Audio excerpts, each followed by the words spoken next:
Good morning guys, कशा आहात तुम्ही सगळे? आय होप तुम्ही सगळे मस्त असणार, मजेत असणार. तर आज सकाळी ना मला शूट करायला जमलं नाही बिकॉज ना काय झालं, आज थोडा ऑफिसचा इश्यू झाला होता, थोडासा लॅपटॉपचा इश्यू झाला, म्हणजे थोडा मेलचा सीन झाला होता आणि त्यामुळे खूपच मीटिंगवर मीटिंग होते, म्हणून मला काय आज फोन हातात घ्यायला जमला. तर संध्याकाळी मी लॉग ऑफ केलं, फटाफट आज बनवायचं ठरवलं होतं थालीपीठ, बिकॉज रोज रोज काय ते भाजी चपाती खाऊन कंटाळा आला. अजून ना 15 दिवस खायचं आहे, सो बघू आता लवकरच ते दिवस जातील. तर मी ह्याच्यामध्ये वाटून घेतलं होतं जिरं, लसूण आणि मिरची, त्याच्यानंतर कांदा बारीक चिरून घ्यायचा थालीपीठसाठी. तर मग 1 वाटी मी टाकलं होतं बेसन पीठ, 1 वाटी गव्हाचं पीठ, 1 वाटी बाजरीचं, 1 वाटी ज्वारीचं, 1 वाटी तांदळाचं पीठ, असं सगळे पीठ टाकले होते. आणि हे जे वाटण केलं ते टाकलं आणि त्याच्यामध्ये कोथिंबीर. माझी ना कोथिंबीर संपली होती, थोडीच होती, म्हणून नाहीतर तुम्ही भरभरून कोथिंबीर टाका, खूप मस्त लागतं. आणि त्याच्यानंतर मीठ टाकलं, हे सगळं मिक्स करून घ्यायचं. जसं जसं पाणी पाहिजे तसं तसं आपलं चपातीचं पीठ आपण कसं मळतो सेम तसंच मळायचं आणि ते 5 मिनटं भिजत घालून ठेवायचं. त्याच्यानंतर मी पाणीपुरी आणली होती, प्रतीकने पाणीपुरी खाली. मला खूप भूक लागली होती बिकॉज ना मला दुपारी आज जेवायला पण वेळ मिळाला नाही, इतकं माझ्या आज ऑफिसचा प्रॉब्लेम सुरू होता. बट ते फायनली रिझॉल्व झालं, म्हणून मला संध्याकाळी भूक लागली. त्याने बिचाऱ्याने येता येता मला पाणीपुरी आणली.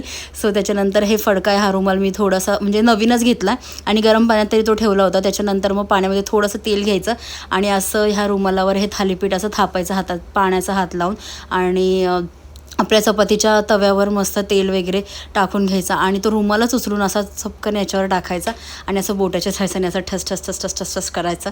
जसं मी तुम्हाला दाखवते त्या पद्धतीने तुम्ही करा. खरं सांगते, इन्स्टंट जेवढे पीठ आपल्याकडे घरात अवेलेबल आहे त्या पीठातून होणारं हे थालीपीठ आहे. आणि मला खूप जास्त इच्छा खायची झाली होती आणि माझी आजी बघून बोलेल, बाईला जमलं बरं का थालीपीठ, कारण की आमच्याकडे ह्याला तिखट भाकरी पण बोलतात. खूप मस्त आणि टेस्टी लागतं. मी प्रतीकला एक टेस्ट करायला दिलं होतं, तो फर्स्ट टाईमच खात होता. सो तो बोला इतकं मस्त झालं होतं ना, खरं सांगते. ते पीठच म्हणजे थोडंसं माझ्याकडून कमी मला होतं, अजून नाही, पण ते सगळं संपलं होतं. आणि आमच्या बाबांना पण खूप जास्त थालीपीठ आवडलं होतं. आणि हे ना मोस्टली दही आणि तूप लावून खा. हे मी सगळे असे फटाफट बनवून घेतले, 6-7 झाले होते.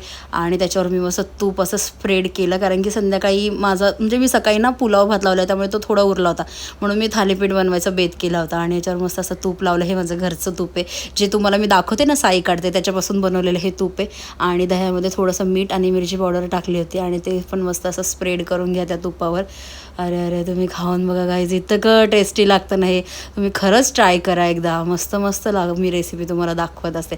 मी एक घास खाल्ला, इतकं भारी झालं होतं ना, खूप मस्त. आणि मला इतकं बरं वाटत होतं, मला ते भाजी चपाती खाऊन फार कंटाळा आला. सो मी हे खाल्लं, मला खूप बरं वाटलं आणि माझा तो दिवसभराचा स्ट्रेस होता ऑफिसचा तो निघून गेला. That's it for video. Okay bye guys, उद्या भेटू, बाय बाय.